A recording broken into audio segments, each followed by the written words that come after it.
ஒரு ஊரிலே இரு தேவதை உறவானதே எந்தன் வாக்கியம்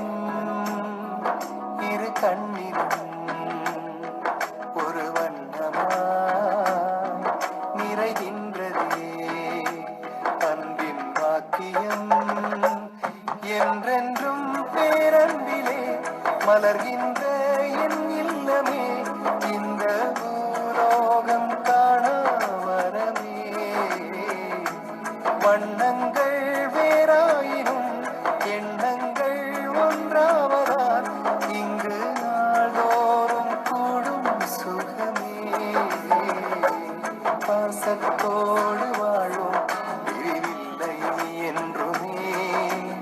அன்பின் வேண்டாங்கள் உள்ளமே